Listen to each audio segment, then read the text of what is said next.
Oke, assalamualaikum warahmatullahi wabarakatuh. Perkenalkan, saya Danang Nurdiansyah. Saya guru matematika yang akan menemani kalian belajar selama kelas 8. Saya biasa dipanggil Pak Danang. Hari ini kita akan belajar tentang pola bilangan. Apa itu pola bilangan? Nanti akan saya jelaskan. Sebelum itu, tujuan pembelajaran kita hari ini, kalian dapat mengerti apa itu pola bilangan yang pertama. Yang kedua, kalian dapat mengeneralisasikan suatu pola bilangan. Mengeneralisasikan itu membuat persamaan umumnya dari suatu pola bilangan. Bagaimana itu nanti saya akan beri gambarannya. Terus selanjutnya, untuk pembelajaran kita kali ini saya akan melakukan 3 penilaian. Yang pertama penilaian sikap, yang kedua penilaian pengetahuan yang akan saya share di akhir pembelajaran dan harus dikumpulkan besok. Hanya hari Senin, berarti harus dikumpulkan besok jam 00 terakhir batasnya. Lalu keterampilan, nilai keterampilan itu seberapa terampil kalian mengerjakan pembelajaran matematika ini dalam di buku. Jadi saya akan melihat keterampilan kalian dalam mengerjakan suatu soal. Oke, langsung saja. Di sini ada ilustrasi atau gambar rumah kecil. Ini menggambarkan suatu rumah di perumahan gitu ya, yang ada nomor-nomornya. Saya sudah tulis, ada 1, 3, 5. Nomor-nomor ini ada maksudnya. Kalau dalam matematika, nomor-nomor ini dinamakan sebagai pola bilangan. Nah, ini namanya pola bilangan. Jadi bilangannya berpola, polanya konstan, jadi punya pola. Kenapa dinamakan berpola? Nanti saya akan beritahu setelah ini. Tujuan atau gambaran umum kenapa kita harus belajar pola bilangan ini, biar kita yang sekolah dan belajar pola bilangan itu lebih bisa memprediksi. Misalkan kalian diberitahu mau kelompokan, mau kelompokan rumah teman kalian di perumahan dan nomornya 37. Kalian masuk perumahan itu, di awal masuk perumahan, misalkan di awal masuk perumahan nomor 1. Lah, sebelah kiri semua ganjil, sebelah kanan semua genap. Kira-kira rumah teman kalian yang nomor 37 itu ada di kanan apa di kiri? Iya, pasti ada di kiri, karena ganjil 37 ya. Lalu kalian akan berjalan menyusuri jalan ini untuk menemukan rumah teman kalian. Seret jalan, kalian bisa memprediksi kira-kira seberapa jauh saya akan berjalan untuk mencapai nomor 37. Nah, itu salah satu kegunaan kenapa kita harus belajar tentang pola bilangan. Saya akan menjelaskan kenapa itu dinamakan pola bilangan dan penyebutan istilah-istilah dalam pola bilangan. Saya tulis lagi 1, 3, 5, 7, 9, 11 dan seterusnya. Dalam matematika dan seterusnya itu ditulis titik 3 gini ya. Titik 3, titik ini, titik. Nah, ini dinamakan dan seterusnya. Gitu. Dan seterusnya itu berarti kira-kira setelah 11 berapa? Berapa ya? 13 ya. Kok tahu dari mana? Kita tahu bahwa dari sini ke sini itu ditambah 2. Semua ditambah 2, ditambah 2.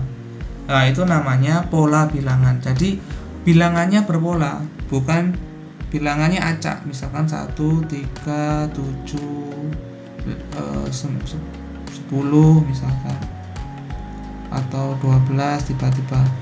Nah, seperti ini tidak ini tidak berpola yang saya contohkan ini. Nah, ini bukan disebut dengan pola bilangan. Pola bilangan itu suatu angka yang berurutan, yang mempunyai pola tertentu. Jadi polanya kalau di matematika itu bisa unik-unik, tidak harus ditambah 2. Nanti kita akan belajar. Nanti polanya bagaimana yang kita pelajari ini, yang kita tulis itu. Sebelum masuk ke mengeneralisasikan pola bilangan, saya hapus dulu ini.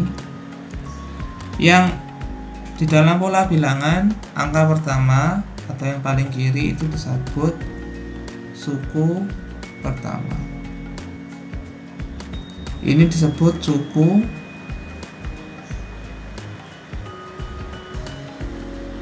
kedua. Ini disebut suku ketiga, dan seterusnya. Saat kalian melihat video saya ini, kalau dianggap penting silahkan dicatat ya, jangan dilihat saja nanti lupa.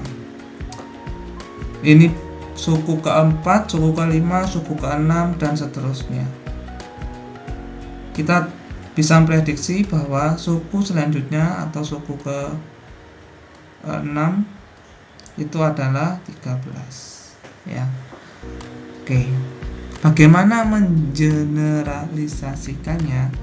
Kita tulis dulu, misalkan suku pertama itu ada 1, suku kedua itu ada 3, suku ketiga itu ada 5, suku keempat itu ada 7.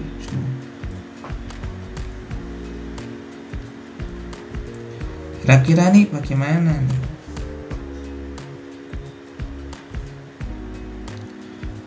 Untuk mengeneralisasikannya, biasanya kita pakai patokan ini ya. Suku kedua kan, 2 kali berapa supaya dapat 3? Ada ya. Berarti yang paling dekat itu 2. 2 kali 2 dikurang 1. Coba ini 3 kali 2 dikurang 1 juga. Ini 2 kali 4 dikurang 1 juga. Nah, kalian lihat ini yang saya kotak itu membuat suatu urutan yang sama dengan sukunya. Misalkan dia suku kedua, ini juga 2. Ini suku ketiga, ini juga 3. Ini suku keempat, ini juga 4. Ya, itu membentuk urutan yang sama. Misalkan sukunya namanya N. Sukunya N, berarti caranya suku ke N, kita nggak tahu suku N suku ke berapa, suku ke banyak lah. N yang nanti bisa diganti dengan sembarang angka. Nah, kalian kan udah dapat aljabar di kelas 1 kan, bisa ganti dengan 1, berarti 2. Karena tadi kalau suku keempat sini ya jadi 4, berarti sini N min 1. Jadi kalau kita mau mencari suku ke berapapun, kita bisa tahu nih, misalkan ditanya kira-kira suku ke, saya tulis dulu ya, 2N min 1. Ini generalisasinya. Nah, 2N min 1. Misalkan ditanya suku ke 100. Kalau manual kalian harus membuat hitung-hitungan sampai 100 kan. Ini 15, habis itu 17, kalian hitung 1, 2, 3 sampai 100. 1, 2, 3, 4, 5, 6, 7, 8, 9, 10 sampai 100 ya kan, kalau manual. Tapi kalau kita sudah membuat generalisasinya, tadi ini ketemu, berarti ya N nya diganti 100 saja. Berarti 2 kali 100 kurang 1. Berarti 200 kurang 1 itu ada 119. Jadi suku ke 100 itu adalah 100 ke 19. Kita cek coba yang kecil-kecil aja lah. Misalkan suku pertama. Suku pertama itu apakah benar?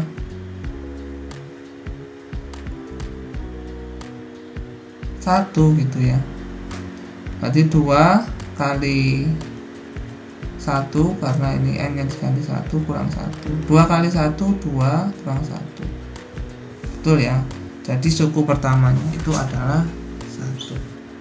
Nah, itu jangan bingung dulu ya. Nah, jadi itu cara mengeneralisasikannya. Oke, kita next. Misalkan saya beri contoh lagi, misalkan kayak rumah tadi ada yang genap 2, 4, 6, 8, 10 dan seterusnya. Kita tulis misalkan kita suruh menentukan generalisasinya. Suku pertama 2, suku kedua 4, suku ketiga 6, suku keempat 8. Kita selalu berhubungan dengan ini ya. Kira-kira 2 itu kali berapa yang paling dekat dengan 4? Kira-kira 2 kali 2 lah yang 4. Ini juga 2 kali 3, 6. Ini 2 kali 4 juga 8. Gitu ya. Ternyata misalkan suku 5 juga. Suku 5 tuh 10 kan. Berarti 2 kali 5, 10 betul. Misalkan sukunya kita ganti n, berarti 2 kali n otomatis. Nah, kita bisa, ini sudah generalisasinya 2n gitu.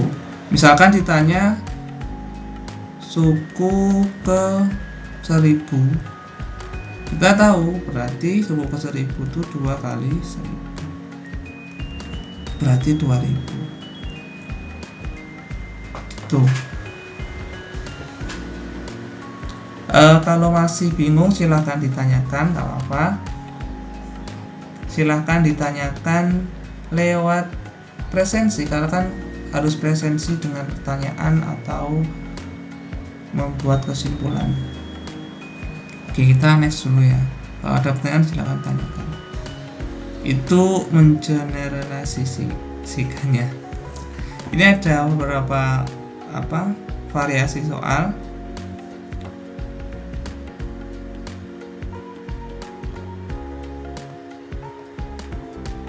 Ada variasi soal. Kalian memisahkan warna lampu hijau dengan H, memisahkan warna kuning dengan K dan warna merah dengan M. Jadi itu menyala pertama itu hijau, menyala kedua kuning, menyala ketiga merah, kembali lagi nyala keempat itu hijau.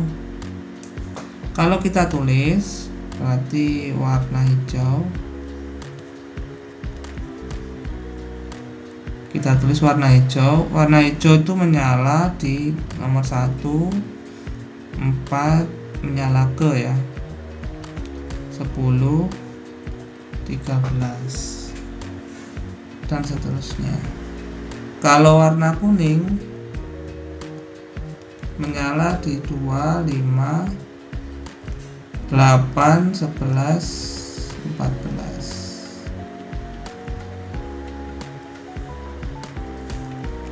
Kalau warna merah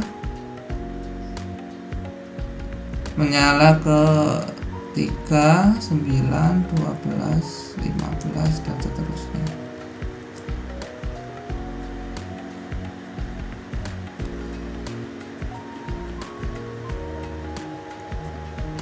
Kalau kita lihat semuanya mempunyai pola pasti ya.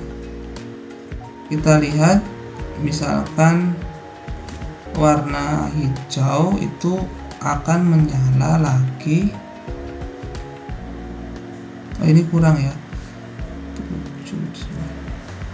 akan menyala lagi setelah nomor 13 itu nomor berapa kira-kira? Nomor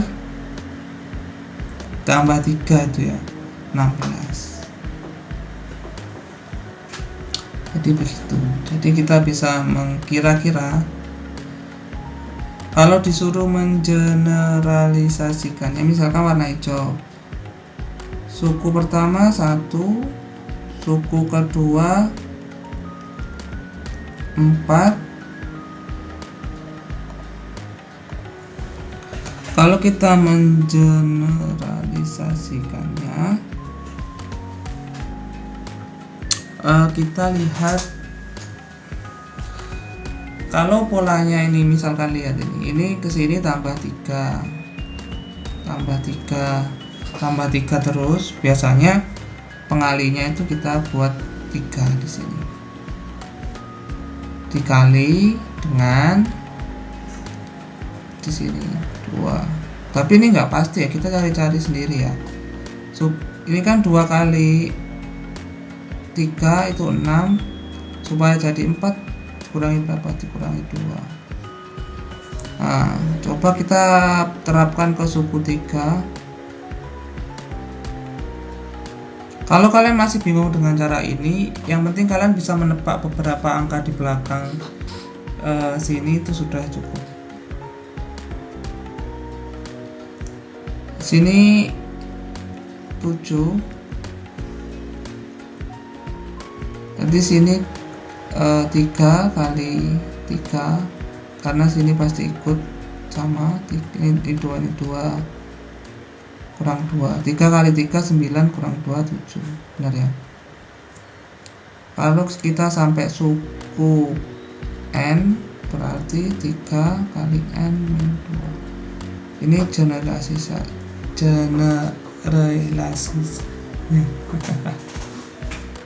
Oke.